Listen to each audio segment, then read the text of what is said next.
Well, good morning and welcome to Frankly Speaking here on WYDC TV Big Fox. I'm your host, Frank Acom. We are broadcasting live from the Hesselson studio here on Market Street in Corning, and I am so glad you joined us this morning. The breaking news this morning: the Nobel Peace Prize goes to Maria Corina Machado. Yes, this year's Nobel Peace Prize winner, Maria Corina Machado, despite the calls for President Trump to receive the award in the wake of his brokering a historic deal between Israel and Hamas and everything else that he's accomplished during his 10 months in his second term. Trump had received several high-profile nominations since returning to office. However, the committee's deadline for nominations was January 31st, meaning he could be eligible for next year's prize. I would not hold my breath, number one. Number two, I'm confused. So that means Barack Obama was nominated 11 days into his presidency? Is that right? If he was sworn in on January 20th and received it that year, that means he was nominated and won the Peace Prize for serving 11 days. Is that right? During a cabinet meeting on Thursday, Trump was asked about the Nobel Peace Prize and his thoughts if he were to win. He said at the time, we've got a lot of other breaking news, but this just came out about an hour ago exactly. He said, "I don't know what they're going to do," meaning the Nobel Peace Prize. This was yesterday. This is President Trump. "But I know this, that nobody in history has solved 8 wars in a period of 9 months, and I've stopped 8 wars. They'll have to do what they do. Whatever they do is fine. I know this. I didn't do it for that. I did it because I saved a lot of lives. And that's the thing that bothers me so much about the Russia-Ukraine war. 7,000 people are dying a week, young soldiers. They're almost all soldiers of Ukraine and Russia. So in theory, does it affect us? No, but it's a terrible thing, and we'll get that solved too." Now, earlier this week, the Hostages and Missing Families Forum, a group representing the families of hostages and terror victims formed after October 7th, appealed to the committee on Trump's behalf. Israeli Prime Minister Benjamin Netanyahu as well. So many leaders and dignitaries calling for him to receive the Nobel Peace Prize. I do not believe, even if he's nominated again on January 31st, I do not believe he will receive it in his second year. Trump was nominated for the award in the past, but was not selected. Notably, U.S. Representative Claudia Tenney, and some of you watching this program, Claudia Tenney would be your representative, nominated Trump for the prize in 2020 when he brokered the Abraham Accords. Had he won, he would become the 5th U.S. president to win the Nobel Peace Prize. You have Barack Obama, Jimmy Carter, Woodrow Wilson, and Theodore Roosevelt. So again, the Nobel Peace Prize going to Maria Corina Machado. Okay. Well, the New York Post did say why Trump wasn't awarded the Nobel Peace Prize, even though, again, receiving so much support. Well, again, the excuse being used is the deadline. Representative Andy Barr, a Republican from Kentucky, was the latest to nominate the commander-in-chief in recognition of his extraordinary record of diplomatic achievement. Again, I don't believe next year he'll receive it either. There's a lot of world leaders, though. I'm not going to go through all of them, but Netanyahu was a big one that called for it. The hostages' families, as I mentioned. Bill Ackman said plainly that Trump deserves the prize. KT McFarland called the outcome nothing short of miraculous, meaning the peace deal, adding that only Trump could bring this about. Meghan McCain, no fan of Trump, argued that if Trump ends the fighting and returns the hostages, he absolutely deserves to win. The list goes on and on. Okay, so if you're curious, Maria Corina Machado is the Venezuelan opposition leader. She won for her decades-long struggle against authoritarianism, fearless defense of democracy, and her bold moral leadership in a country racked by crisis. Known as Venezuelans' Iron Lady, Mercado has been in hiding for more than 14 months after refusing to bow out after Nicolas Maduro declared victory in the election. The U.S. and most Venezuelans, according to a recent survey, do not recognize Maduro's leadership as legitimate after he stole the past 2 elections. Mercado, in the face of disqualifications, threats, and forced silence, has persisted, pushing for free elections, mobilizing citizens, exposing human rights abuses, and serving as the moral conscience of her country, it says here. So there you are. There's your breaking news. All right. Normally we start with viewer comments. I want to read this comment. I just wanted to, because that was such breaking news within the last hour, I wanted to pass it along to you. Again, not coming as a surprise. We are going to talk more about the peace deal. That'll be a little bit later on in the program. In the 7 o'clock hour, we'll be talking with Debbie Shannon. She is running for Steuben County Legislature in the 12th District, which encompasses Irwin. We'll be talking with her. Okay, comment from a viewer. Frankly, I want to see the LECOM Event Center and aviators succeed and prosper within this community. That would be good for everyone. Those interested in attending events should know that the best and least expensive tickets are available directly from the LECOM box office versus online sources. Aviator tickets can be purchased from $5 to $15, whereas Ticketmaster or event ticket online prices range from $20 to $45. Potential event participants may be turned off by these less affordable online prices and unaware of being able to obtain the best prices from the box office, resulting with them not attending. We and LECOM Center need to spread the word to make the community aware. Thank you for that comment. I appreciate that. I know there's a lot of conversation going on with the LECOM Event Center. And so I appreciate everybody's comments. Keep them coming in. Keep the waves coming in. So yesterday, it's interesting. We talk about the Trump news cycle or just the news cycle in general. We have a peace deal, and I wanted to find out more about it and, do some more research for this morning's broadcast. And this was, yesterday afternoon.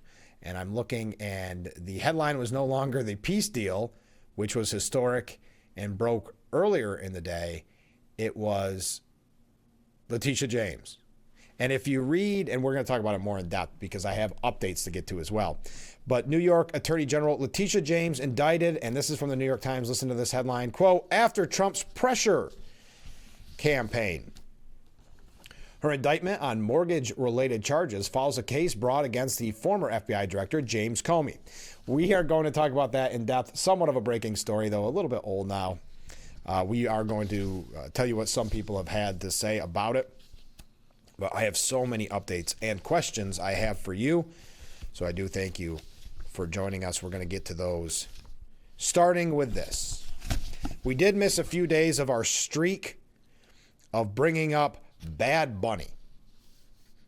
We had a real streak going there. I think we had a full week last week, and then it died off. We weren't talking about Bad Bunny. If you're not familiar with Bad Bunny, he will be the performer at the halftime during the Super Bowl. And there's been a lot of anger over that. There's been a lot of conservatives who have called for protest. Yesterday, I did mention it yesterday, didn't I? Because we had a viewer recommending, if you're upset over that, to call NFL headquarters. But I thought this was a unique way to kind of combat Bad Bunny's Super Bowl halftime show. Turning Point USA, founded by the late Charlie Kirk, announced its, quote, all-American halftime show set for February 8th, 2026, the same day as the NFL Super Bowl, which will run counter to the world's biggest sporting event halftime performer, Puerto Rican pop star Bad Bunny, who was just recently seen refusing to stand for God Bless America at the Yankees game on Tuesday. That is a story I did not bring to you. We must have ran out of time. I don't know if I ever even saw it, but I did actually see it this morning. Refusing, just to add to the list of grievances that people would have against Bad Bunny, refusing to stand for God Bless America at the Yankees game on Tuesday. So Turning Point USA declared in a post on X yesterday, it's true, Turning Point USA is thrilled to announce the All-American Halftime Show. Performers and event details coming soon. The conservative organization, founded by conservative icon and free speech martyr Charlie Kirk, also shared a virtual flyer in its post, which referred to their upcoming halftime show as an event celebrating faith, family, and freedom. Notably, Turning Point USA's event will transpire on the same day as the Super Bowl. We will keep you updated as the announcements of who will perform or what kind of events they'll have. But I thought that was a brilliant idea from Turning Point USA to combat what many people are calling a very poor pick, Bad Bunny, meaning with the kind of culture currently and the makeup of or the demographics of football fans. So, again, there are different ways to protest it, and I think if you want to call that a protest, but Turning Point USA offering counter-programming during the halftime, and we'll keep you updated on when we hear more information about it. One last thing before we go to break, and then we have, I don't know, probably 4 or 5 updates before we get into the peace deal. Well, we'll probably have 4 or 5, 6 updates, something like that. And then we'll go to Letitia James real quick, and then we'll talk about the peace deal. I do have some really exciting New York State updates. Feel free to weigh in on all these. Some of these I'll be asking you questions throughout the morning. But this was another, I think, big story lost in the shuffle of yesterday's news cycle. Dr. Ben Carson will be awarded the Presidential Medal of Freedom at a date yet to be determined, according to President Trump. Carson, whom President Trump called, quote, an incredible national nutrition advisor for the United States Department of Agriculture, will receive the coveted prize soon. He is a true American patriot who cares deeply for the people of our country and never stops working to protect and strengthen life, liberty, and the pursuit of happiness for all. Congratulations, Ben, said the president. There we are. We got an update, quick New York update, and then we'll have other stories to get to. We're just getting started. We're going to have a lot of fun on this morning's broadcast. We've been having a great week, in my humble opinion, and I can't thank you enough for that. So keep your waves, keep your comments coming in, and we'll be right back with Frankly Speaking here on WYDC TV. Big Fox. The Frankly Speaking Roof Cam brought to you by Boss Security in Horseheads. Contact them today for all your business and home security needs. We are back broadcasting live from the Hesselson studio. A couple comments from viewers. I personally would not like anything to do with something named Bad Bunny, LOL, let alone like him. Ick. Thank you very much. Well, you'll have an alternative. If you watch the Super Bowl, you'll have an alternative because Turning Point USA is going to offer counter-programming, which is a brilliant idea. Mark writes in, good morning, Frank. You don't have to eat crow. You were right. Trump didn't get the Nobel Peace Prize. Thank you, Mark. Yes, it was Venezuelan opposition leader Maria Corina Machado who won the 2025 Nobel Peace Prize. I looked during the break. Barack, because the excuse being used is that Trump, the nomination ended on January 31st. So their excuse is, well, he might win it next year for what happened with the peace deal. Because I guess there's a time frame for peace when it comes to the Nobel Peace Prize. There can't be late-breaking peace and win a peace prize. But I did a little research, and it was less than 8 months in when they announced that Barack Obama had won the Nobel Peace Prize, meaning 8 months into his presidency. So if we accept that premise, and maybe the nomination process was different back then, but if we accept their premise, that means Barack Obama was nominated on January the 31st of that year. That means he had been in office 11 days, having been sworn in on January 20th.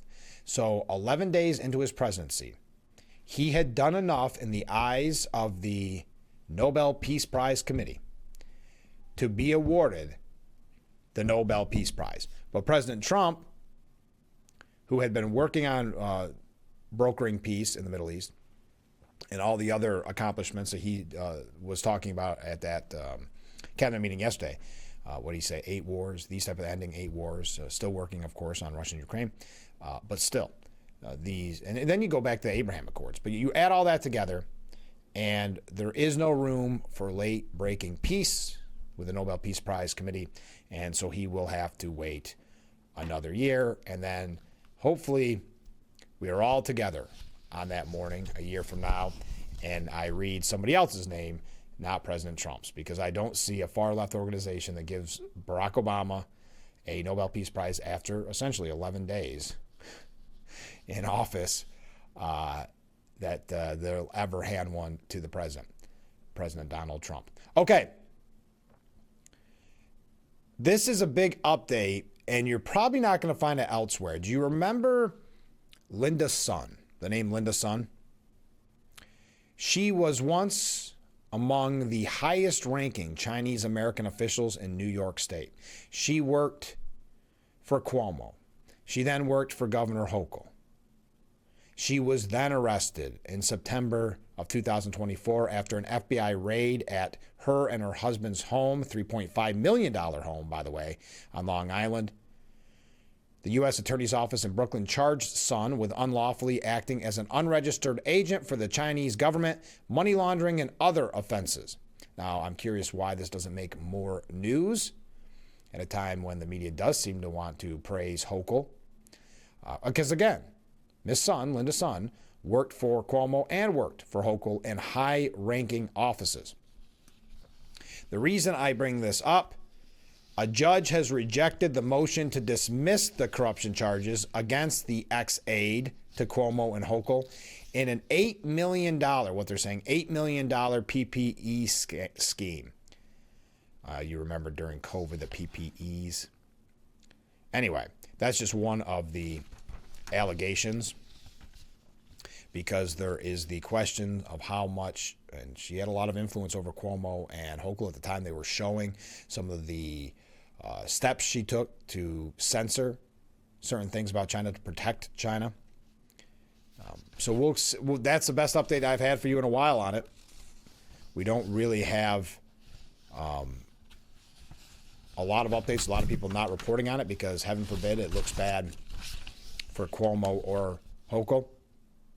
Now, the couple now faces sweeping federal case that includes charges of acting as unregistered agents of the Chinese government, visa fraud, alien smuggling, money laundering, and bank fraud. Prosecutors allege that Sun used her position in state government to advance Chinese government interests, such as discouraging meetings between New York state officials and Taiwanese representatives and arranging unauthorized proclamations for PRC officials.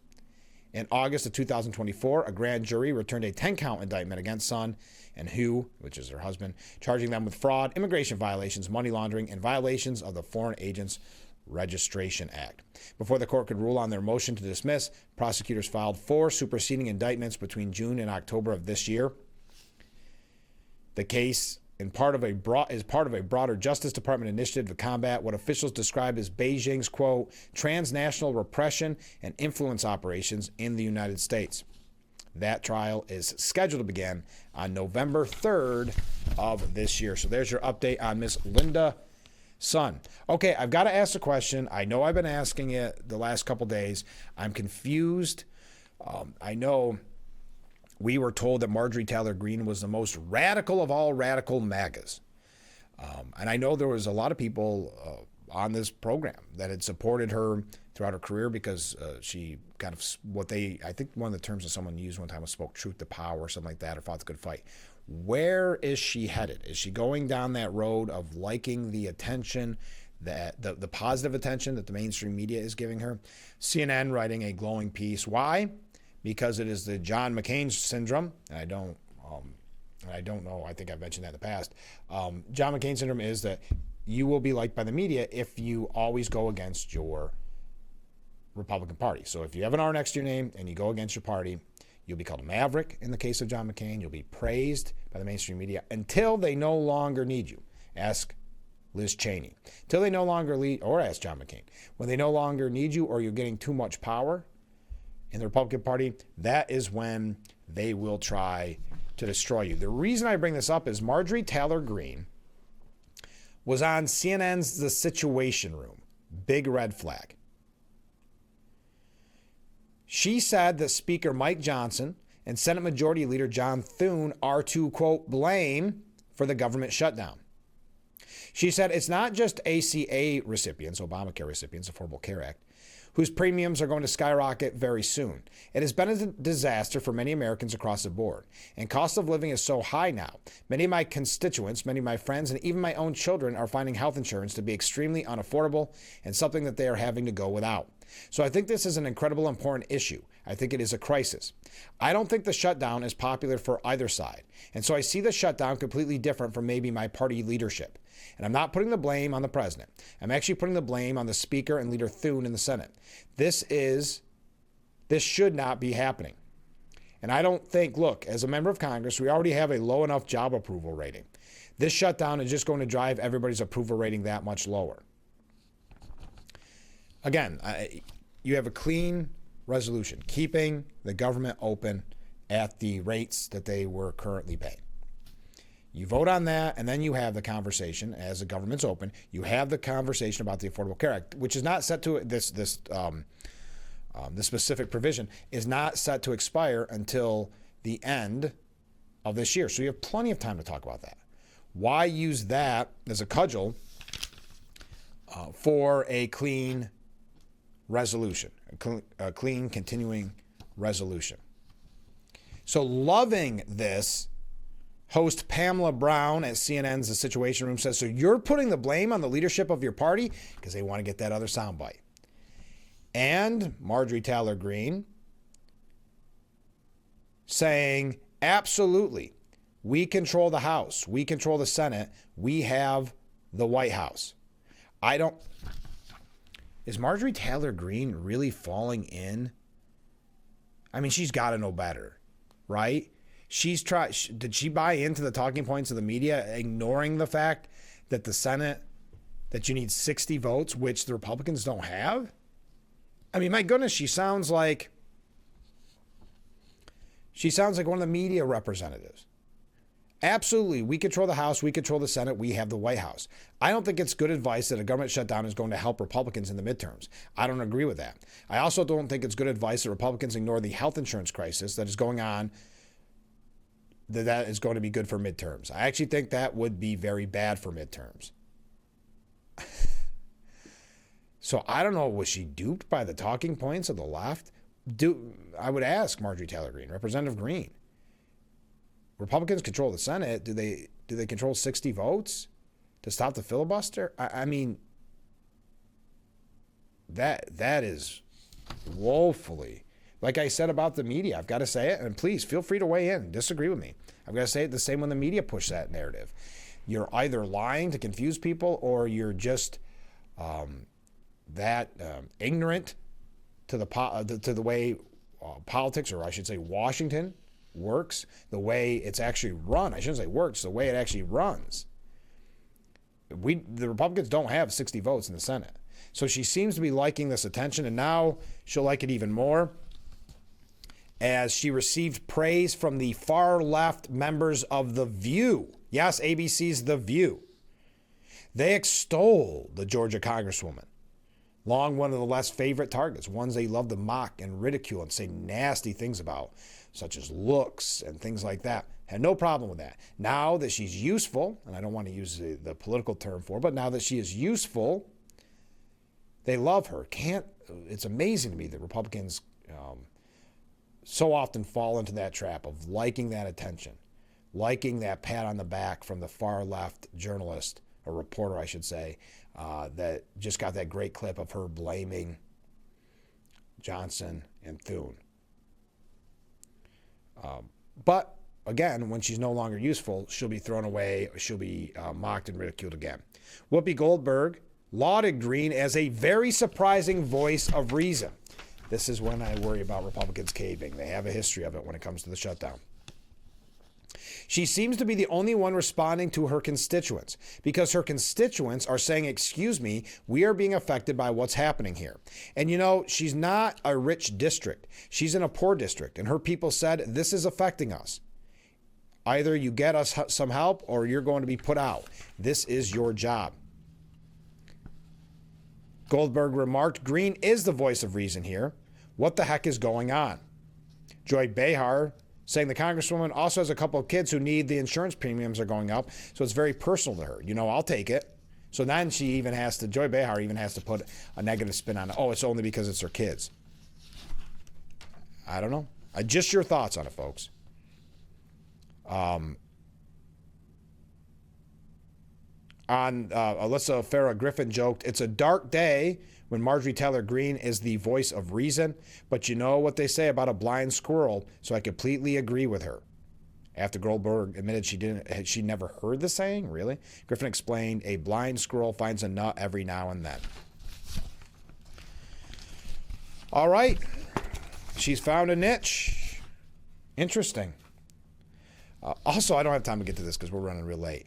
Your thoughts? I know we have a big Catholic community here, many members of the Catholic Church. Your thoughts on Pope Leo, I know relatively new, invoking criticism of Trump's policies in his first major documents. There is some pushback from conservatives. I don't want to focus too much on it, but many are saying Pope Leo just focused on the church after he went after some of the policies of the Trump administration. I'm not going to get into the specifics of it, but just your thoughts if you want to weigh in on it. All right. A couple other things when we come back. We're going to talk more about Letitia James. We're going to talk about the peace deal. So much to cover. We're just getting warmed up. Stay with us. The Frankly Speaking Roof Cam, brought to you by Boss Security in Horseheads. Contact them today for all your business and home security needs. We are back, broadcasting live from the Hesselson studio. Again, if you are just joining us, the Nobel Peace Prize goes to Venezuelan opposition leader Maria Corina Machado in the breaking story this morning. Let's go to some viewer comments. What was Obama awarded the Peace Prize for? I think it was, I read it earlier. I don't remember the exact term. Let's see. It was for, quote, extraordinary efforts to strengthen international diplomacy and cooperation between peoples. But if you do the math, of course, he was nominated 11 days into his presidency. 11 days. And that's when apparently he did all of that. Okay. Comment from a different viewer. As a lifelong Catholic, I'm very disappointed in the Pope. I was hopeful after the last disappointing Pope. How many immigrants live in Vatican City? Great point. Yes, if you didn't miss the last segment, many calling for Pope Leo to just focus on the church as he has released his first major document, which was criticism of Trump's policies. It focused on the need of the world's poor. It calls for widespread changes to the global market system to address rising inequality and to help people living paycheck to paycheck. The 104-page text started as writing project by Francis, who was unable to complete it before his death in April after 12 years leading the global church of 1.4 billion people. Anyway, okay. Comment from a different viewer. Apparently, Greene failed math. That's Marjorie Taylor Greene. Either this or she has lost her mind. I think she's starting to like the attention. I know at the very beginning, she received a lot of attention for being so pro-Trump, and maybe since that has kind of dissipated, kind of waned a little bit, maybe she is now saying, well, we'll get that attention elsewhere. Mark writes in, the Linda Sun controversy might be bullets for Elise Stefanik's smoking gun. I've got some pretty big news about Elise Stefanik coming up later on. No, she is not declared yet. I would have led the show with that. Not declared she's running for governor, but I am sure she will latch on to that. No doubt about it. Linda Sun, not registering as a foreign agent, though she had those ties allegedly to the Chinese government, she was working for both Cuomo and Hochul. Comment from a different viewer. Marjorie Taylor Greene has joined the Adam Kinzinger crybaby wing. She will be used like Adam and Liz Cheney. That's it. I mean, she will get a lot of attention. If that's what you want, may not win you re-election, but it will get you the attention from the CNNs, the MSNBCs. Look, she did her exclusive interview with CNN, and she seemed to really love the praise that she received. Getting a pat on the back, essentially, for blaming the shutdown on Speaker Johnson, Leader Thune, ignoring the fact, and even you heard me complain about the bias in the media over and over about this because I saw it on a local outlet that I will not name, trying to trick you and saying that, well, Republicans do have the majority in the House and the Senate and they have the White House, knowing full well or just ignorant of the fact that Republicans don't have 60 votes in the Senate. All right, comment from a different viewer. Good morning, Frank. Well, good morning. A few years ago, I was chosen to serve on a grand jury in Rochester for an entire year. Wow. The worst part was that I had to drive an hour and a half from Campbell nearly every week. After hearing the evidence, there wasn't a single case that led to an acquittal. To hear that there might not be convictions for Comey or James leaves me shaking my head. If it's been through a grand jury, there is so much evidence that it would have to be a willful rejection of facts. Troubling. Thank you very much for that. Thank you for your input and your, how would they say on the left? Your lived experience. But yeah, it is discouraging, and we're going to talk about it in just a moment. But since we were talking about Marjorie Taylor Greene, and we are going to talk about Letitia James probably in the next segment. Do I have enough time? When we come back, we're going to talk about the government shutdown just quickly to tie it in with Marjorie Taylor Greene. But on a positive note to end this segment, Amazon's MGM's documentary about Melania Trump is going to be released in theaters in January. The film will be accompanied by a 3-part docuseries covering the First Lady's life leading up to Trump's inauguration. Melania Trump's movie, Melania, will be released exclusively in theaters on January 30th next year. Amazon MGM Studios announced this yesterday. The feature film follows the First Lady in the 20 days leading up to Donald Trump's 2025 inauguration. The movie will then later hit streaming, but will also be accompanied by a 3-episode Melania Trump docuseries that will also stream on Prime Video. The official synopsis reads, step inside Melania Trump's world as she orchestrates inauguration plans, navigates the complexities of the White House transition, and re-enters public life with her family. With exclusive footage capturing critical meetings, private conversations, and never-before-seen environments, Melania showcases Mrs. Trump's return to one of the world's most powerful roles. Now, Melania was directed by Brett Ratner, and the filmmaker's first film since he was canceled, accused of sexual assault in 2017. In the wake of the allegations, well, that goes into more about him, not the movie. But the theatrical release of Melania continues Amazon MGM's commitment to making films for theater. Miranda Devine writes that Melania documentary highlights the First Lady's life behind the scenes. It'll be interesting. I thought you'd want to know that. Mark your calendar. All right, let's take a break. We'll be right back with Frankly Speaking after this. We are back. And look at that amazing view of historic Market Street. Thank you to Boss Security for bringing us that view. Contact them today for all your business and home security needs. Again, if you are just joining us as we broadcast live from the Hesselson studio, Venezuelan opposition leader Maria Corina Machado has won the Nobel Peace Prize. Okay, let's go to some viewer comments because we've got a lot of them. Good morning, Frank. Well, good morning.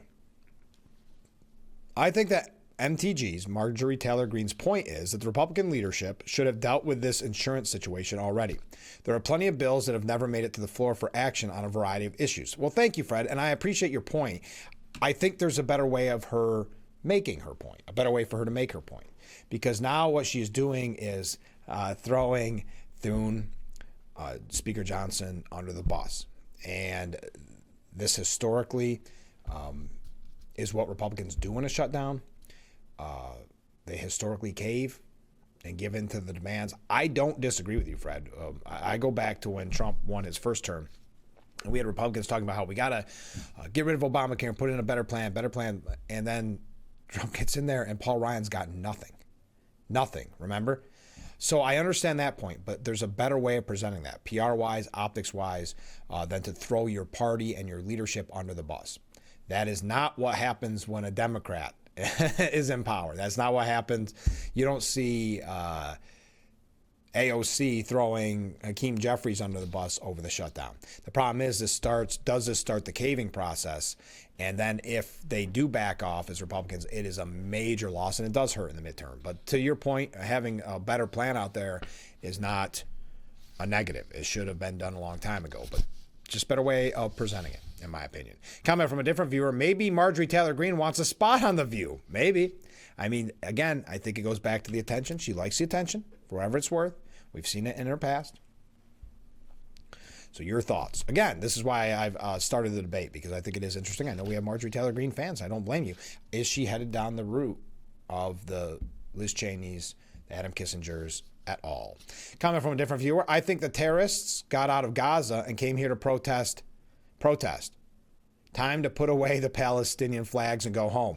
Yeah, many people silent after the peace plan was announced. Zohran Mamdani, the leader in the mayoral race in New York City, would not mention Trump by name, nor would Obama. But we go back to Mamdani here for a moment. And we'll talk about this in the next hour. But what this means for that quote unquote rebellion or whatever you want to, protesters, mysteriously silent. As all this time they called for Israel to ceasefire. Here we are. Okay, I've got some other comments that I didn't have a chance to read. We'll get to them in the next segment. I want to talk about the shutdown for just a moment. Did you see Chuck Schumer? Did you see what he had to say about the shutdown? Where he actually said it's a good thing for them. Things keep, quote, getting better for Democrats in the shutdown. This is our senator of New York State, but also minority leader. He said, every day gets better for us. It's because we've thought about this long in advance, and we knew that healthcare would be a focal point on September 30th, and we prepared for it. Their whole theory was threaten us, bamboozle us, and we would submit in a day or two. So because of the government shutdown, as now, I think it was yesterday, where now military is going without pay. They'll get their paychecks when it's over, but they did not receive a paycheck. I think they were supposed to get one yesterday, or was it today that I read? Now our military is not getting paid. You have so many of the bureaucrats that the Democrat Party seem to praise not getting their paycheck. Again, they will get paid in the future. But all these people that are suffering over this, as Ronnie Jackson said, Democrats are actively sabotaging America's farmers in their shutdown. The list goes on and on of people that are suffering over this. And Chuck Schumer says it's a good thing for Democrats, so by golly, let's keep going forward. President Trump did not like that attitude, saying Chuck Schumer proclaimed this morning that every day gets better for them. No, every day it's actually getting worse for them. And they're having a rebellion in the Democrat Party because they want to stop. So this is a confession that he's acting not to serve the people, but to serve the partisan interests of his party. And I don't think he's serving them well because they're way down. Look, they just lost an election in a landslide. This does show you that Schumer, it's a larger picture. Schumer is no longer ready for this job that he has. They've been saying in the Democrat Party for a while, ever since he kept the government open the last time. He has not been enough of the face of the resistance. Jon Stewart on the Daily Show earlier this week calling him a human flat tire, that he's not doing enough to fight Trump. And now he comes out and basically admits what he says out loud, what we all knew. Not basically, he said out loud what we all knew, that the government shutdown is all about what's best for Democrats, not what's best for the American people, what's not best for their constituents. It's what's best for the Democrat Party, a party that is, as to Trump's point, down in the dumps, if you look at the polling. Continuing, so Chuck Schumer and Hakeem Jeffries and the congressional Democrats are holding the entire federal government hostage. I will tell you, a lot of Democrats want to get this thing open too. They do. They're calling us and they just want to get it open. And all we're going to say is just pay the same thing until we get it straight. And they don't know how to go about it. I mean, and the problem is we really don't know who the heck is leading the Democrats. But AOC said that they can come to her office and negotiate the Republicans. And we're saying, oh, I didn't know she was in leadership. But she's taking Hakeem Jeffries' place, and Schumer's afraid that she's going to run against him. Right now, I don't think he could beat anybody. So he'll lose. He'll lose in a primary. I would say he'll retire before he loses in a primary. I think Schumer's going to retire because he can't beat anybody. His polls are so bad. So the Democrat shutdown is hurting hardworking Americans, including our military, our air traffic controllers, and impoverished mothers, people with young children, and people that have to live not the greatest of lives. But Chuck Schumer, at the end of the day, as long as it's good for the Democrats, that's all that matters. Many people calling it a disgusting statement. White House Deputy Press Secretary Abigail Jackson saying Chuck Schumer just said the quiet part out loud. Democrats are gleefully inflicting pain on the American people over their push to give illegal aliens free health care. Workers are missing paychecks. Travelers are missing flights. Businesses are struggling. Military families are forced to rely on food pantries. But to Chuck Schumer, that means every day gets better. No matter what Chuck Schumer thinks, Americans struggling is not good, and the Democrats must stop inflicting this pain on them and reopen the government now. So in response to a request for comment, Schumer's office sent an excerpt from his remarks on the Senate floor. The damage is already done. It's not the old school way of doing politics that Chuck Schumer thinks it is. White House Press Secretary Carolyn Leavitt said, while federal workers stress over missed paychecks, military families turn to food pantries, and airports around the country face delays, Chuck Schumer and the Democrats are bragging that every day gets better for them. What a disgusting and revealing statement. Democrats are gleeful about inflicting pain on the American people. Now, I will say that if this were a Republican that said it, would get a lot more attention. Most of the places I saw that were more conservative-leaning outlets. But I think it is worth mentioning because some people will not get to see it unless they go to the certain outlets. So if you're watching, you probably did not see that. But if that were a Republican that had said that, you can only imagine the outrage. You could only imagine that being played over and over and over again. And then every Republican would have to answer for what that Republican said. That's how it works. So one Republican says something that the media thinks they can latch onto and hurt Republicans, or like with Marjorie Taylor Greene, and then every other Republican will have to answer for it. J.D. Vance said, better for Schumer, worse for Americans. What a vile sentiment from an alleged leader in our country. That's J.D. Vance. So we got to take a break. We do need more time, don't we? Again, Venezuelan opposition leader Maria Corina Machado has won the Nobel Peace Prize. Stay with us. We'll be right back. The Frankly Speaking Roof Cam brought to you by Boss Security in Horseheads. Contact them today for all your business and home security needs. We are back broadcasting live from the Hesselson studio here on Marcus Street. And Courtney, let's go to some more viewer comments, shall we? I'm afraid, this viewer writes, there is some buyer's remorse with Pope Leo in this Catholic household.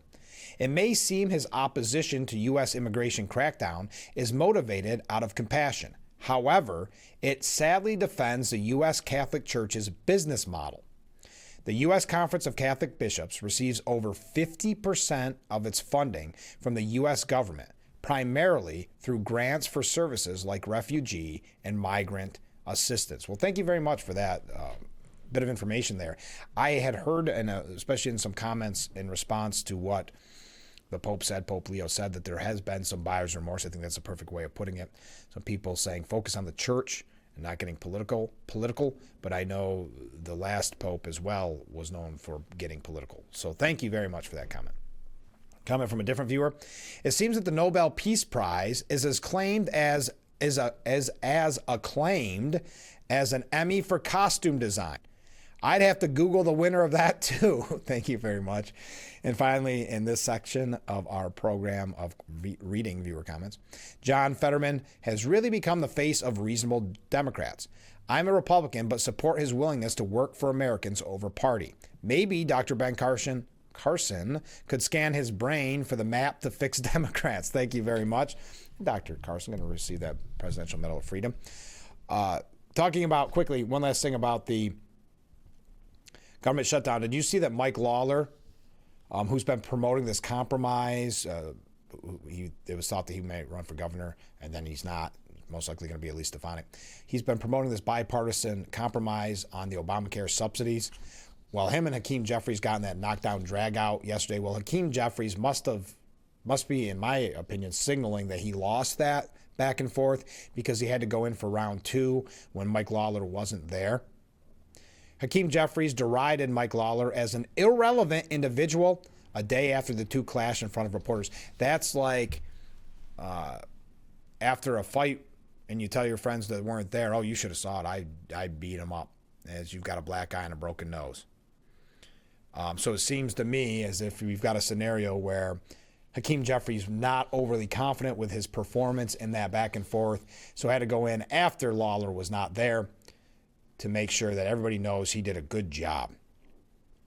Jeffries dismissed the plan in his brush with Lawler if you recall at the time. On Thursday, Jeffries told CNN that Lawler's proposal was irrelevant because it isn't supported by top Republicans. Quote, he doesn't even have the support of the House Republican leadership, who have refused to address the issue of extending the Affordable Care Act tax credit.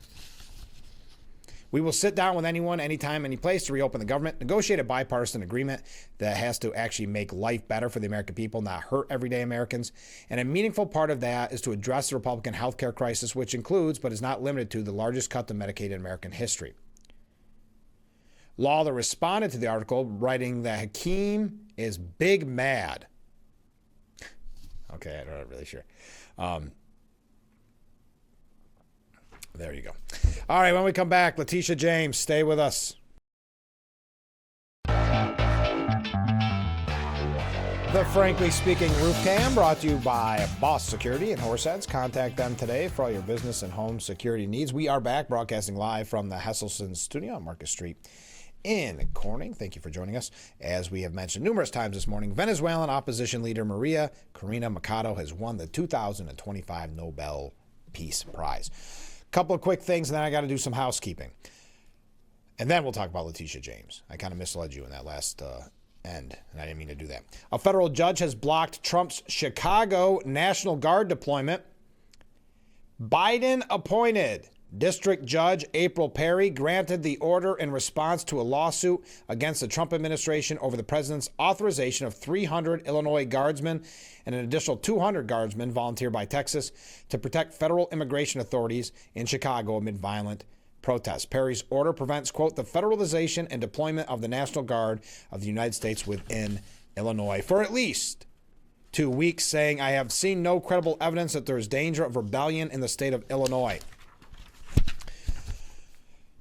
Lawyers for Trump and the state of Oregon clashed Thursday as well before the Ninth Circuit Court of Appeals over Trump's push to deploy National Guard troops to Portland.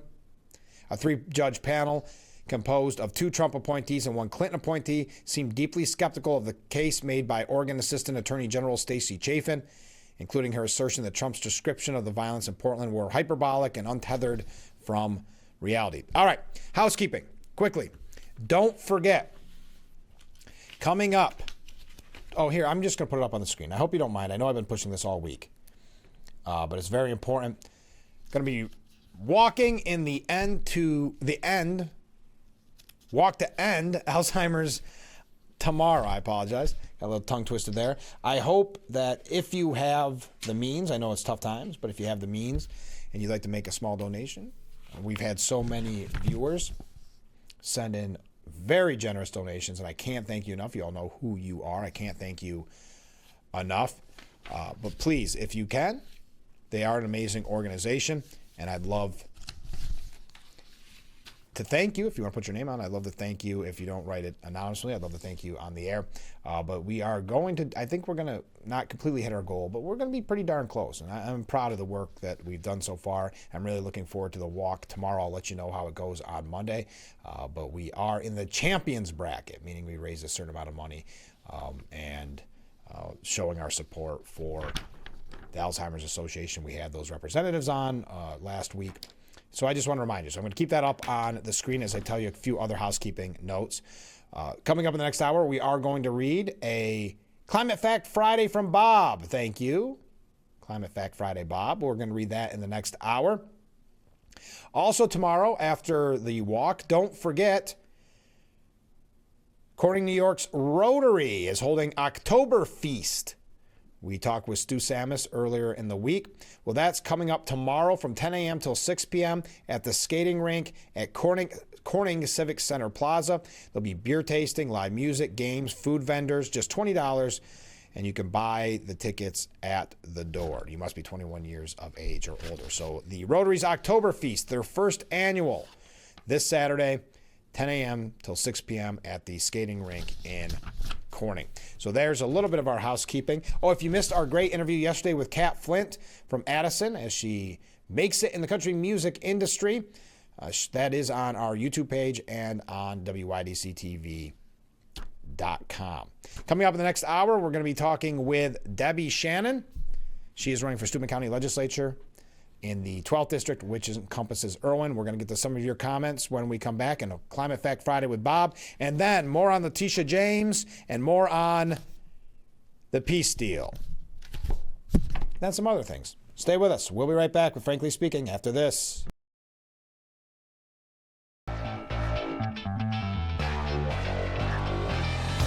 Welcome to hour number 2 as we broadcast live from the Hesselson studio on Marcus Street in Corning. I'm your host, Frank Acom. This is Frankly Speaking. We've got so many comments to get to, a Climate Fact Friday with Bob. We've got so many things to talk about as well. Oh my goodness. Look at all these comments coming in at the last second. Here we go. Let's get right to them. Oh yeah, by the way, if you are just joining us, the Nobel Peace Prize goes to Maria Corina Machado, who won the 2025 Nobel Peace Prize. Okay, on the Nobel Peace Prize, says one viewer, Farmer John, I believe, Obama's receiving it has cheapened the meaning and its importance. Plus, the timing for this year's prize and Trump's true achievements can still be recognized next year. Yes, they absolutely can be. I have my doubts they will be, but they can be. Sorry, I dropped something. I do doubt that he'll ever receive a Nobel Peace Prize. I do believe the Nobel Peace Prize has been cheapened, but I just don't see a committee that gave Obama the prize, technically with only 11 days in office, because if the nomination ended on January 31st of that year, because there cannot be any late breaking peace. So if he was nominated on the 31st, that means he was sworn in on the January 20th. So he had 11 days, and he received a Nobel Peace Prize for that. Technically, by the time he received it, it had been about 8 months, they said. Still. Okay, comment from a different viewer. Oops. Where is it? There you go. Here's a question you can ask your interview today. Full disclosure, we recorded it yesterday. Sorry. If it's not a breaking type story, it's just much easier technically. So my apologies, but I'll still read what your question is. How do you feel about public servants being held accountable for the results of their poor decisions? You could also ask the same question during next week's interview with the incumbent. I would have in the past. I think that's a great question. I apologize. That's why sometimes I'll say, get your questions ahead of time. Most of our interviews, well, it depends. When you have like the assemblyman, the congressman, the sheriff, they're normally live. When it comes to somebody running a campaign, because there's not the kind of the late breaking news, it's more about learning about the candidate, easier for both them and myself. So that's why that's the case. Okay, coming from a different viewer, Greta Thunberg is devastated by the Peace Prize decision. Say I spent a month on a Hamas flotilla for nothing? My name is everywhere. Who is this nobody from Venezuela? I bet you you make a good point. She probably is very upset about it. What was she complaining? Because she was in a jail cell where there was bed bugs or something, she said, and they said that was ridiculous. I haven't followed it as close as I probably should have, because it got a little, like everything Greta Thunberg does, got a little tedious. So I appreciate it. All right, comment. Oh, here we go. Climate Fact Friday from Bob. He writes, good day to all. Well, good day to you, Climate Fact Friday, Bob. I'm going to expand on the subject of geoengineering. Chemtrails versus contrails. Oh, chemtrails versus contrails. Lately, we have been seeing a lot of controversy on social media about contrails. Contrails, or condensation trails, are when you see coming from the exhaust of a jet plane. These are mostly water vapor that forms ice crystals under certain conditions. Some of these last a minute to hours depending on the flight altitude, air temperature, and humidity. Contrails can form clouds that resemble light cirrus clouds. If there are many of these formations, I am sure they dim sunlight and thus have a small cooling effect on the Earth's surface. Some people claim that contrails are actually plain spraying chemicals. They call these chemtrails. Some even say the chemicals are causing mind-altering effects on the people. Yes, I've seen that in the past. I know that's online on some of the kind of, I'm not saying this in a negative way, but in a conspiratorial type websites. But I have not seen any evidence. Climate Fact Friday, Bob says, I've not seen any evidence to prove this theory that chemtrails are being used in any kind of mind control scenario. I wonder if some of these wild accusations are coming from foreign actors. Great point. You can go to the EPA website and learn a lot more about geoengineering. I know at least 24 states are trying to stop all weather and climate manipulation. I believe that's what needs to be done. Nature can heal the climate like it always has in the past. Let's face the reality, we are all just along for the ride on this big, beautiful planet. Please, everyone, have a fantastic fall weekend. Please stay safe and be kind to one another. Climate Fact Friday, Bob. Always a great job. That was a great one today, Bob. I appreciate that. And to your point, imagine the ego of some of the people that have went full bore when it comes to man-made global warming, to think in this geoengineering, to think that they know better how to heal the planet than the planet. That however long they believe the planet has been around for, they know better, that one specific person. So you're right, Bob. And yes, I know that has become a conspiracy, and I've never seen evidence of it either. So I do appreciate that. Okay. Letitia James was indicted on federal bank fraud and false claims charges. The indictment was handed up in Eastern District of Virginia, where former FBI Director James Comey was indicted on September 25th on charges of lying to Congress and obstruction of justice. U.S. Attorney Lindsay Halligan said no one is above the law. The charges, as alleged in this case, represent intentional criminal acts and tremendous breaches of the public trust. The facts and the law in this case are clear, and we will continue following them to ensure that justice is served. Now, Letitia James responded in a statement, "This is nothing more than a continuation of the president's desperate weaponization of our justice system. He is forcing federal law enforcement agencies to do his bidding, all because I did my job as the New York State Attorney General. These charges are baseless, and the president's own public statements make clear that his only goal is political retribution at any cost. The president's actions are a grave violation of our constitutional order and have drawn sharp criticism from members of both parties." Isn't it interesting that she ran on the fact that she was going to try to bring down Trump no matter what it took? And now she has the audacity to say that he's made it clear that his goal is political retribution. That was her campaign message, was political retribution. Now, if convicted on both counts, James faces up to 60 years in prison and a fine of up to $2 million. She said that this is what tyranny looks like. This, according to, I think this was Politico. And boy, she's always said no one is above the law. That was kind of a cliche term she used originally when she was going after Trump. Now, how about this line? "This is nothing more than a continuation of the president's desperate weaponization of our justice system." And ready, this is the big takeaway. She's hoping there's bumper stickers of this. "I am not fearful. I am fearless." Makes me cringe a little, but that's okay. That's her talking point. That's her bumper sticker slogan. "This is what tyranny looks like. President Trump is using the Justice Department as his personal attack dog," said Chuck Schumer. Governor Hochul posted on social media, "What we're seeing today is nothing less than the weaponization of the Justice Department to punish those who hold the powerful accountable." I think, it's gotten sharp partisan divides with Elise Stefanik, potential gubernatorial candidate, who we're going to talk about a little bit later. Big news from her. No, she's not announced yet, but very big news. Elise Stefanik said James was weaponizing her office to go after Trump and his allies. Quote, "Her hypocrisy is profound as she campaigned on the mantra that no one is above the law, yet she now faces allegations of committing the very type of financial misrepresentation she baselessly pursued against President Trump. I have spearheaded congressional efforts to expose James' abuses over the past several years through ethics complaints, bar complaints, public demands for investigations, and oversight exposing her corruption." Who else do we have here? Anybody else worth going to quickly?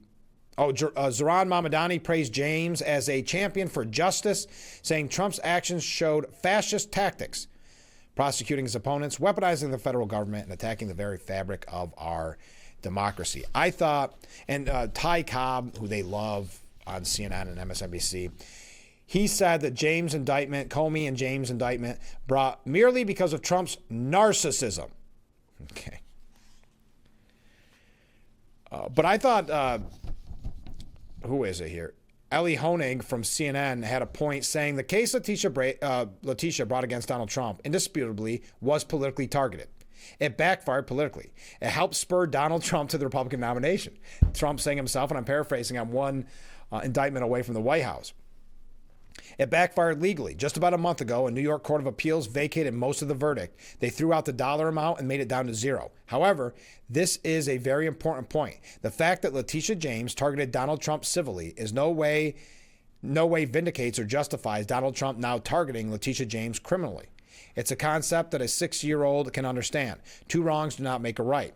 And by the way, this whole back and forth is going to play to the Letitia James' strategic advantage in the courtroom because she is absolutely going to make a vindictive or selective prosecution case. And she can just introduce all the evidence of the history between them. And I think she's going to have a very good motion to dismiss it. So saying, well, yeah, she did it to him, but that's different. And then I think Alan Dershowitz and then we're going to talk about Israel when we come back. I think Alan Dershowitz has a great point on this. Alan Dershowitz, Harvard law professor, full disclosure, I interviewed him numerous times in the past on radio. He was on News Nation's Cuomo show. He began by saying she should not stay as Attorney General, meaning Letitia James. She should never have been Attorney General. She ran for office on the campaign promise to get Trump regardless of the evidence. That was her campaign message. And there's only one, this is an important takeaway. Hear me out on this.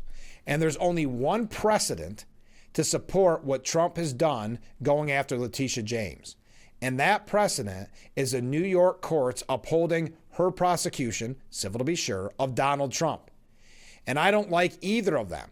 I hate the fact that the justice system's being weaponized. So I'm opposed to get Trump. I'm opposed to get Letitia James. I'm opposed to get Comey. I'm opposed to get Schiff. He said the case against James sounds like a weak case, but a case that conceivably could result in a conviction. Technically, did she fail to disclose what she should have disclosed about other residences? You can possibly make a case for that. The problem is, nobody should be put to that.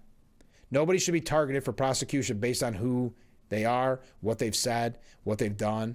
They should be targeted on the seriousness of the crime. Neither Trump nor Letitia James should have been targeted. So basically what he's saying is the only precedent for the weak case against James is the one that she created. The precedent that she created. And I thought that was a fantastic takeaway.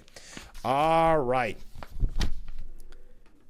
Let's take a break. When we come back, the peace deal. And after that, Debbie Shannon running for Steuben County Legislature in District 12, which encompasses Irwin. Stay with us. We'll be right back with Frankly Speaking after this. The Frankly Speaking roof cam brought to you. Look how picturesque that looks this morning. Beautiful.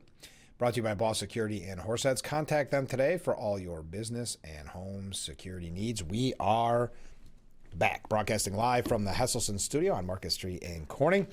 A couple quick comments. Mark said, I saw a clip on Letitia James, and it said she made a mistake on her paperwork on the other house she had, and now it's fixed. Give me a break. It's a total lie. Thank you very much. And this viewer asks, who is the fascist, President Trump or Mamdani? One of the two is a hypocrite. Guess which one? We're going to talk about Zohran Mamdani here in just a little bit in relation to the peace deal. Let's talk about the peace deal coming up in about 5 minutes. We'll be hearing from Debbie Shannon, who's running for Steuben County Legislature. So obviously, Israeli's cabinet approved Trump's plan for the Gaza ceasefire and the release of the hostages held by Hamas. Hamas yesterday, their chief, Khalil al-Hayya, declared that the war in Gaza is over after receiving assurance from the U.S. and other nations about the ceasefire deal brokered by President Trump. He said, we acted responsibly, in relation to Trump's plan. Today, we announced an agreement to end the war, see Israel withdraw from the Strip, and carry out a prisoner exchange. He said Hamas received guarantees from the U.S., Arab mediators, and Turkey that the war in Gaza had ended permanently. He also said along with the end of the war, the deal will pave the way to reopen a key crossing with Egypt and see all jailed Palestinian women and children released by Israeli authorities. Now, we learned that America's military will oversee the initial peacekeeping, but no U.S. troops are intended to go into Gaza. CENTCOM's commander, Navy Admiral Brad Cooper, will initially have 200 people on the ground, though no American forces will go into Gaza. The American military role was described as coordinating troops provided by Egypt, Qatar, and Turkey, and managing deconfliction with the Israelis. Excuse me. Sorry. Cooper's role will be to oversee, observe, make sure there are no violations or incursions. Everybody's worried about the other side. So much of this is going to be oversight. Embedded in his team of 200 people will probably be a bunch of people from the Egyptian army or armed forces who will help, the Qatar armed forces who will help, as well as the Turks and probably others. Emirates. Now, Obama released a comment on this, and he's got some pushback because there was a glaring omission in his statement. That omission is the name Trump. He failed to mention the commander-in-chief's name. Obama's post read, after 2 years of unimaginable loss. Now, keep in mind, Barack Obama receiving a Nobel Peace Prize with essentially just 11 days into his first term of his presidency. Today it was announced that Maria Corina Machado won the 2025 Nobel Peace Prize and not Donald Trump because they can't take into consideration late-breaking peace. But Obama's post read, after 2 years of unimaginable loss and suffering for Israeli families and the people of Gaza, we should all be encouraged and relieved that an end to the conflict is within sight, that those hostages still being held will be reunited with their families, and that vital aid can start reaching those inside Gaza whose lives have been shattered. More than that, though, it now falls on Israelis and Palestinians, with the support of the U.S. and the entire world community, to begin the hard task of rebuilding Gaza and to commit to a process that, by recognizing the common humanity and basic rights of both peoples, can achieve a lasting peace. So Donald Trump Jr. took to Twitter and responded, "I'll finish it for you. Thank you, Donald Trump." Fox News columnist David Marcus said, couldn't bring himself to credit Trump. What a small man. Greg Stube, representative from Florida, fumed that Obama just can't do it. You can't bring yourself to say Trump's name or give him any credit. The fact is, President Trump has been cleaning up yours and Biden's Middle East messes since the day he arrived in Washington, from the disastrous Iran deal to the failures in Gaza. Say his name, Barack. But I like Don Jr.'s. I'll finish it for you. Thank you, Donald Trump. I thought that was pretty funny. So receiving criticism there. But then we mentioned Zohran Mamdani. Zohran Mamdani refuses to credit Trump over the Gaza ceasefire deal. And other Democrats offering tepid, very tepid kudos. While Democrats across the state were hopeful about the agreement, they still got their licks against Trump, with one congressman even comparing the president to a broken clock. Wow, you call a peace deal against Hamas and Israel just lucking out. A broken clock is right twice a day, right? When Mamdani was asked about the historic breakthrough, he accused Israel of committing war crimes and genocide against the Palestinian people.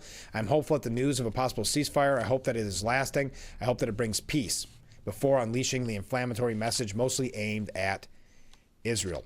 We're going to talk more about Mamdani and the the anti-Israel crowd a little bit later on in the show, but we do have Debbie Shannon coming up in just a moment, and I'll read some of your comments when we come back. So we've got Debbie Shannon in the next segment. After that, your comments, more to talk about with the peace deal. Keep those comments coming in, and we'll be right back with Frankly Speaking after this.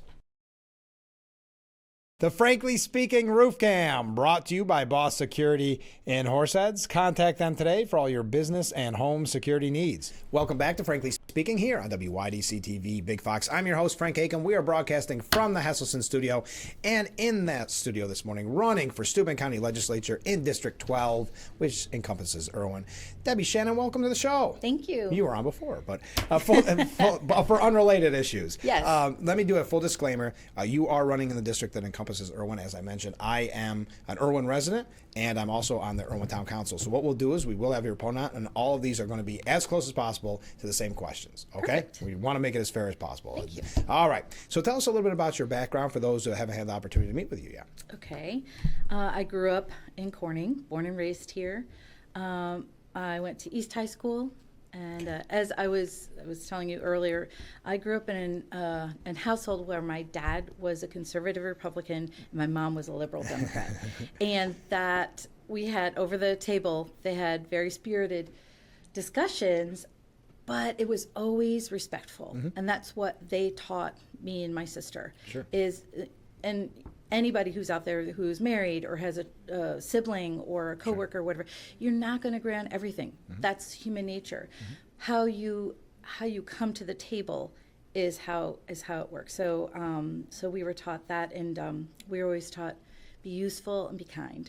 Yeah. So growing up, my dad was the Grand Exalted Ruler of the Elks Club. Oh, yeah. So we were voluntold to work every fish fry and Mother's Day banquets and Tom and Jerry parties where we waited tables and we bussed and we washed dishes and we swept the floors. And that kind of work ethic was just instilled in us. My grandfather and my dad, you know, when the flood happened in 72, after we got on our waders and shoveled mud. Right. Weeks and weeks of mud. But that's do what what you you did. do. Yeah. Yeah. So after high school, I went to CCC, got an associate's in math and science. Then I went to University of Buffalo, got my bachelor's in psychology. And then I moved to Miami. I was actually an actress for over 20 years. I worked in film and television. I have an Emmy nomination. Wow, hey. Yes, and while I was there, I actually was the president of a 501c3 that helped women that were in this one halfway house for battered women and get them on their feet. Oh, wow. So that was kind of cool. Then I moved to New York, and for the 10 years that I was living in Manhattan, I worked for a $4 billion hedge fund. So I'm familiar with the finance sector. I know, I wear a lot of hats. And as you know, because you did my book launch last year, I'm an author, and I have 4 books published and working on the 5th. Well, what brought you back to Irwin? My parents passed one after the other, and my sister and I got the house, and we're like, what do we do with the house? You know, it was too emotional. We're going to let the dust settle, you know. Nobody's going to break into it. And then a month later, a cousin of mine visited me in the city, and he's like, can I make an observation? Like, why are you here? Like, you don't, you know, you're basically you know, doing a job that you're not really fulfilled at. You have this degree, you're a writer, this is what you want to do, quit your job, sell your apartment, and come home. You have your house. It's for free. And I thought about it, and I'm like, I had this Oprah aha moment, like, why am I doing this? I love this. I couldn't, you know, as many people, I couldn't wait to leave.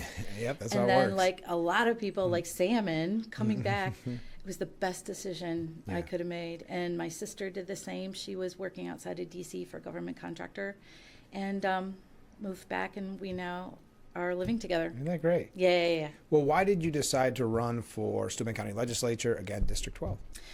Well, as we discussed earlier, I found myself kind of frustrated with the whole us versus them and the divisiveness and especially at this level, at the local level, it's about us. And I didn't know what I wanted to do, but a friend of mine said, you know, she texted me afterwards, I think you should run for a county legislature. And I'm like, well, sell me. Tell me why I'm not.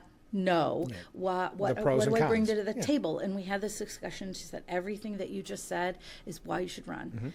And I've always, again, as we discussed, have always wanted to make a difference in wherever I am, the neighborhood that I'm in. And I just feel as though I can make a difference. I have a lot of passions, but I also want to learn. And I think that I could do a really good job.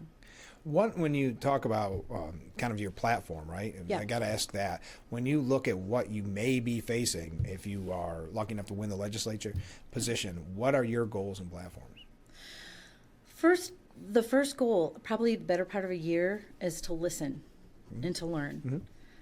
Because I do have passions. Homelessness is one. Mental health issues is one. I know I've been endorsed by the SEIOU, so the healthcare union. I'm very pro-union and pro-veteran.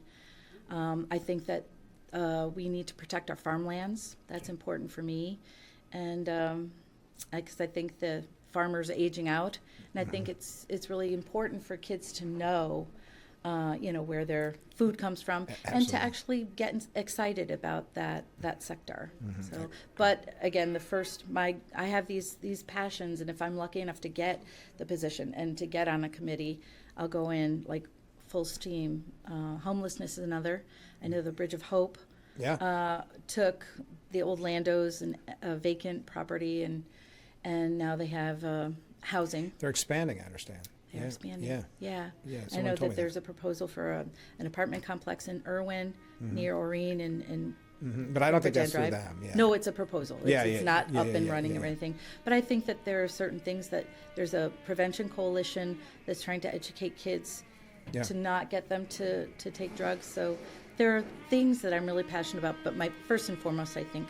Well, you've got sound effects, and here I would normally stop. I would normally stop the interview, but No, it's leaves okay. are so annoying on Market Street that if he's willing to clean up those trees with the little leaves. if he's willing to clean up the leaves, I'm not going to stop it. Yeah, no. We're good so with that. That's the fun of being on TV, right?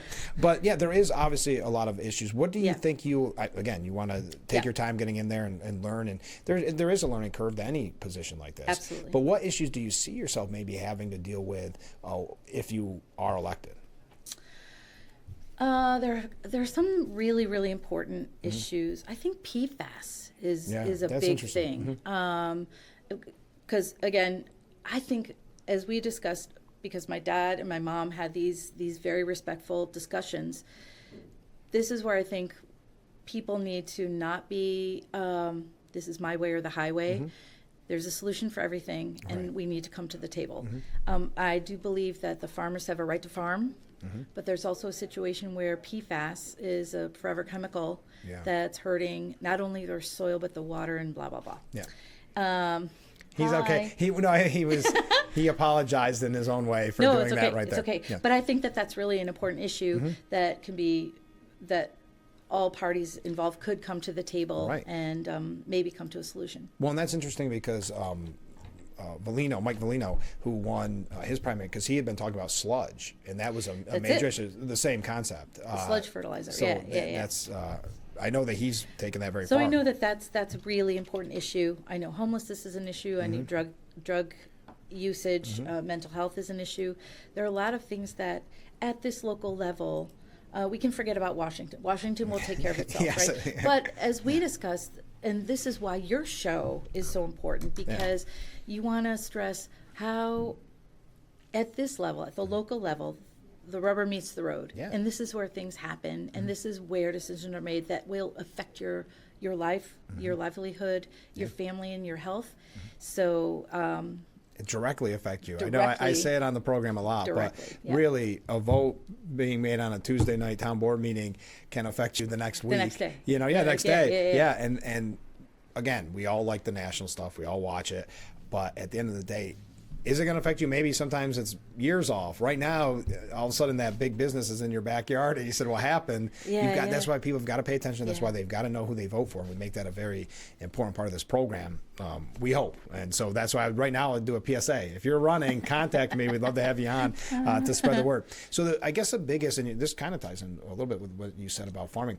Obviously, Steuben County, not necessarily Irving, but Steuben County has seen such an issue with flooding, and it's been such a struggle. And I know in Irwin there's been issues with debris in the creeks and the streams. yeah, So- or okay. in the Remember river. when we had in The river, 2021, I think it was Tropical Storm Fred that went through Jasper and Trumansburg and Oh my Trumansburg God. and Yeah. Woodhull. Yeah. And They you finally know, rebuilt it, destroy- Jasper, right? And then they destroyed the school and everything. And FEMA came in with millions of dollars, and they wanted to redo the infrastructure. And then 2024, the remnants of Debbie hit and reflooded everything. And so I think that they're going to be rebuilding the school elsewhere so that it's not in a flood zone. But the people in FEMA, they want to do something with the riverbed.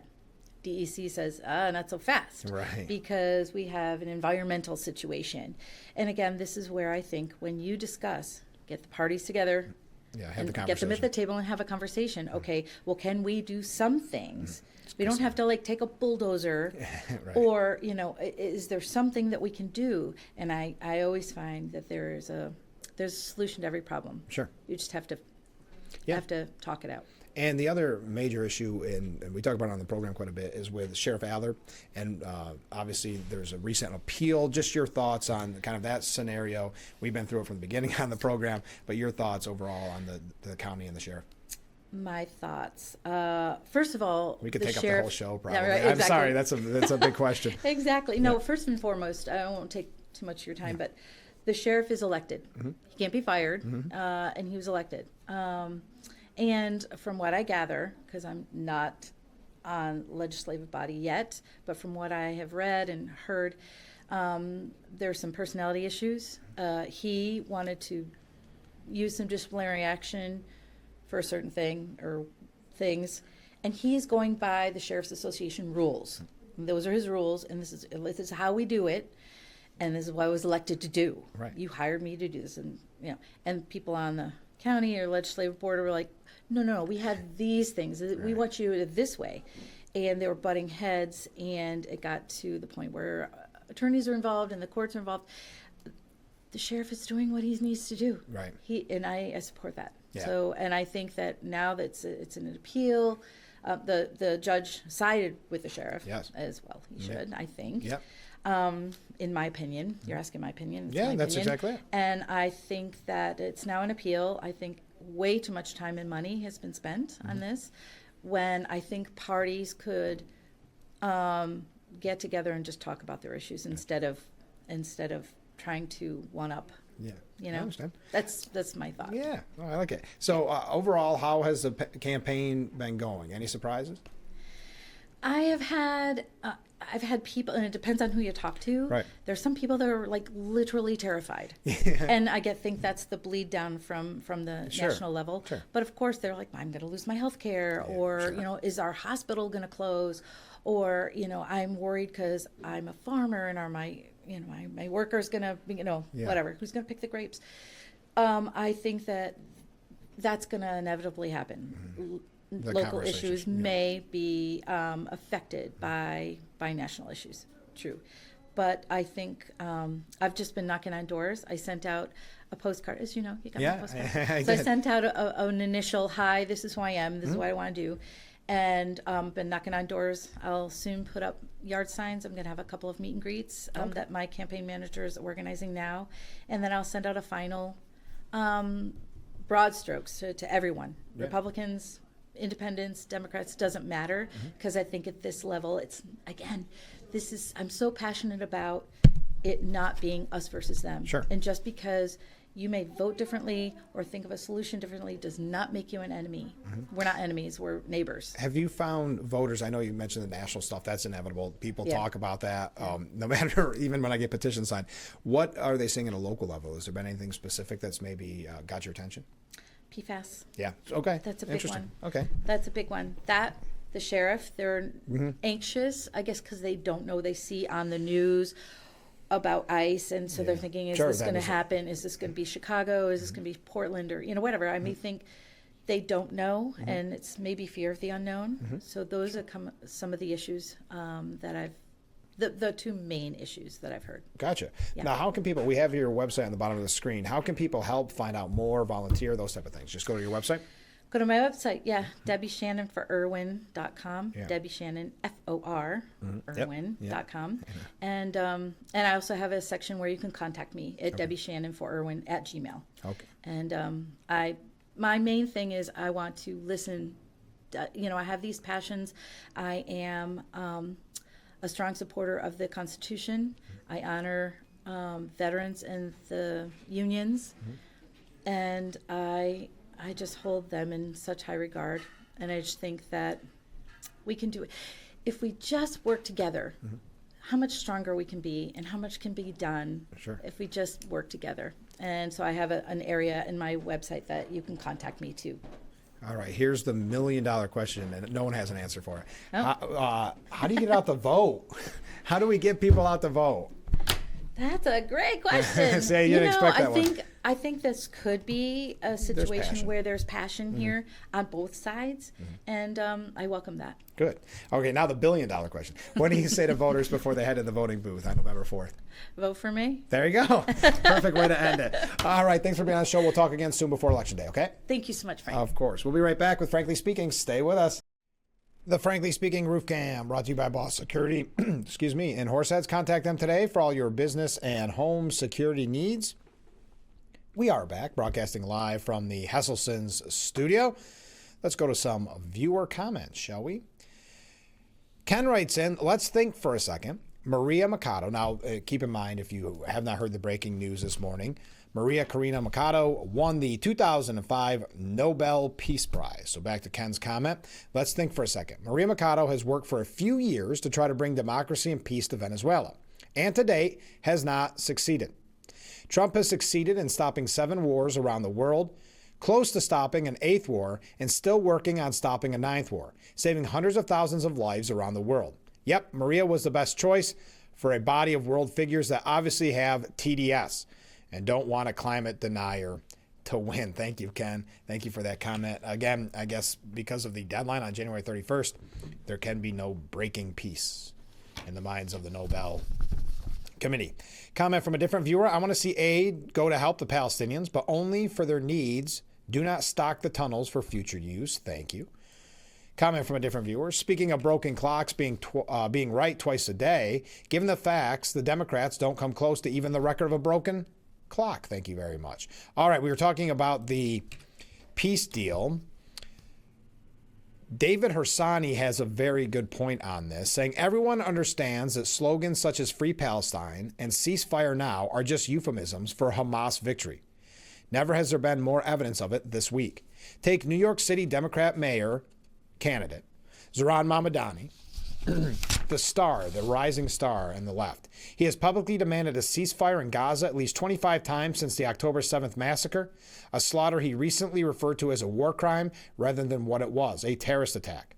He even traveled to Washington, D.C. in November of 2023 to start a hunger strike meant to pressure the White House into forcing a permanent ceasefire on Israel.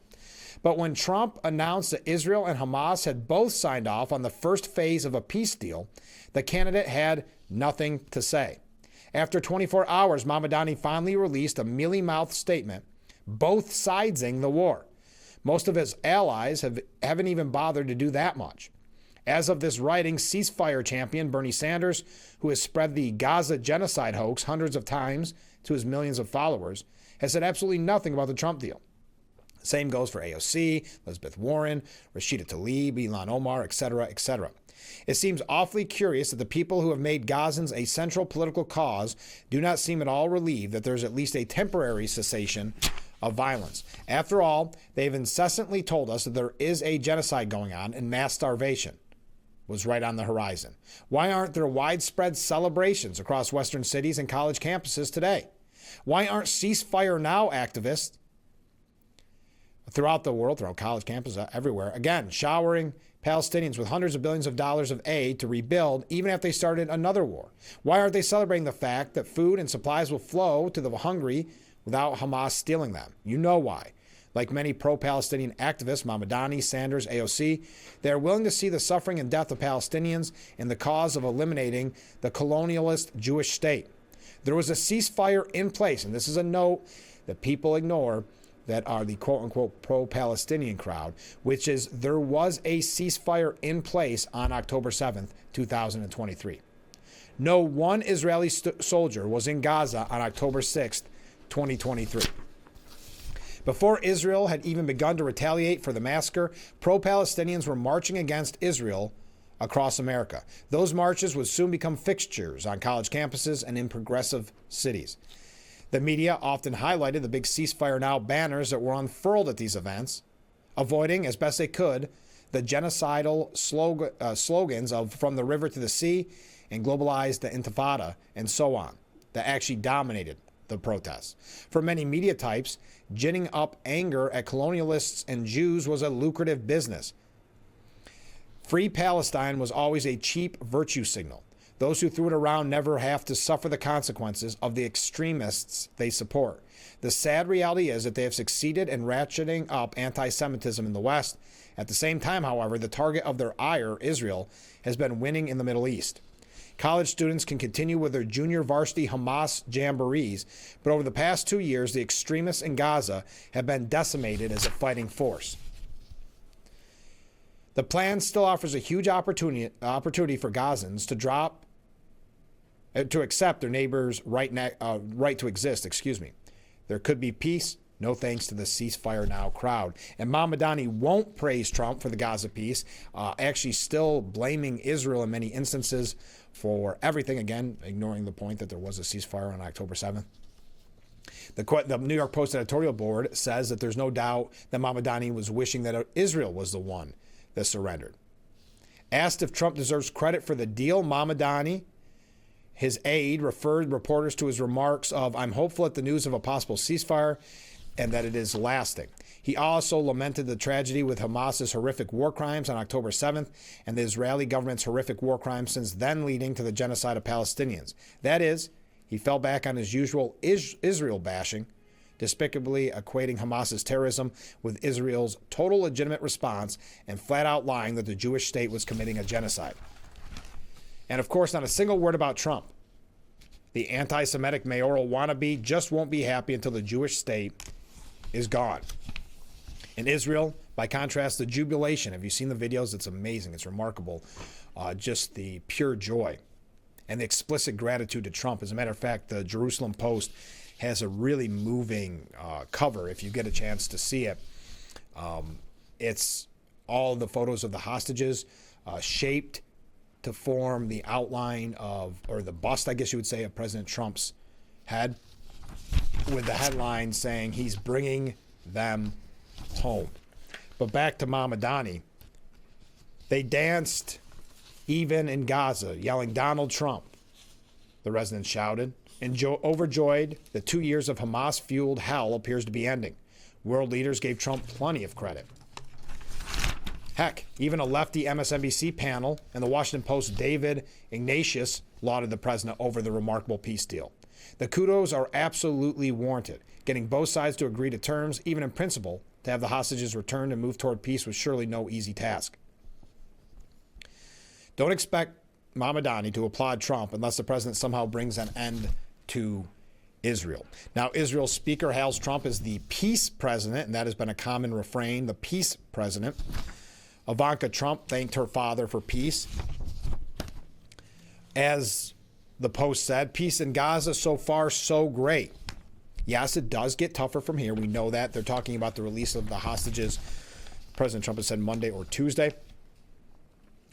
Yet a new Middle East beckons with reconstruction and de-radicalization in Gaza, expansion of the Abraham Accords, normalization of Israel as a regional partner, and an open road toward answering Palestinian national aspiration. A Nobel Peace Prize would be the least Trump deserves. Many questions remain. We don't yet know if the Hamas fighters in Gaza are fully on board with stage one, let alone the rest. Many Israelis will rightly worry that peace will somehow fail to get Hamas gone from Gaza. Yet what's most striking now is who's not celebrating. The entire protesting class that wanted an end to this, right? That is, the worldwide ceasefire now brigades stand exposed as callous, cynical fifth column from Hamas. Will the Free Palestinian crew dare embrace a Gaza free of war and Hamas, or will they admit that their goal was always only the annihilation of the Jewish state? For now, at least, everything's moving toward the light, not darkness. Freeing the hostages from their tunnel prisons will be the first hard proof that peace is peeking through. We've got some other issues. We're going to read your comments. Keep them coming in. We'll be right back with Frankly Speaking here on WYDC TV, Big Fox. Speaking Roof Cam, brought to you by Boss Security in Horseheads. Contact them today for all your business and home security needs. We are back broadcasting live from the Hesselson studio. All right, a couple quick comments to wrap up today. No, let me do this first. I'll read your comments on the way out the door. Get your last second comments in. This is a big story we cannot overlook. It was announced yesterday that Elise Stefanik, potential gubernatorial candidate, has raised $3.2 million in the third quarter, giving her $12 million cash on hand for her potential New York governor's bid. Saying this again, Stefanik, I am humbled by the record early support from generous grassroots donors and supporters in New York and across the country. Keep in mind, that is $12 million, and she has not declared. I will continue to work tirelessly to serve the hardworking families of New York, ensure Republican victories up and down the ballot of New York, and we will fire Kathy Hochul once and for all next year. Now, if you look at the numbers, someone close to the situation said she's building a fundraiser list and has collected over 40,000 unique donors. The average donation to her campaign was just $27, according to a person familiar with the matter, and yet she raised $12 million cash on hand. I guess Hochul wrote her off with that polling number because it shows that Stefanik is very close in polling. Hochul is saying, I don't really care what she says. You know, that's typical Hochul. I will continue to be dismissive of outrageous claims like those. I will support the outcomes of election. That's what our country's been founded on. Blah, blah, blah. So she is downplaying, and you can tell she's nervous by saying, I don't even care what Stefanik says. Well, Stefanik responded, hearing that Kathy Hochul had a meltdown at her presser when asked about her endorsement of communist Mamdani and tried to pivot by desperately hugging Joe Biden's 2020 election.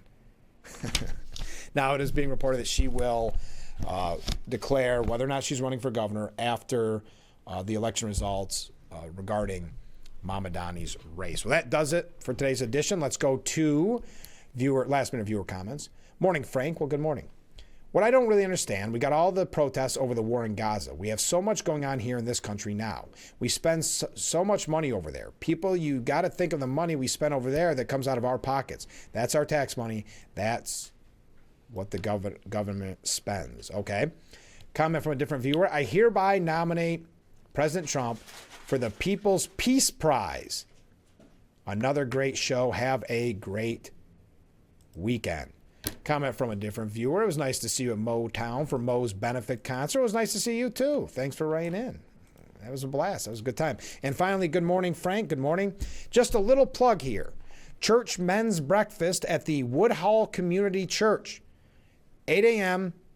at the Woodhull Community Church, West Main Street, Woodhull, New York, near Woodhull Fire Department. It is free. I'm assuming that's today, the men's breakfast. If not, it doesn't say here, but I'm assuming it's today. Well, thank you for sending that in. Don't forget, tomorrow is October Feast for the Corning Rotary from 10 a.m. till 6 p.m. And then I've got to put this up one last time because it's not too late to get your donations in for Team Big Fox for the Walk to End Alzheimer's tomorrow at Eldridge Park. I know after our interview with the representatives from the Alzheimer's Association, a lot of people signed up to participate. We have a lot of teams going out. Oh, I'm sorry. Okay.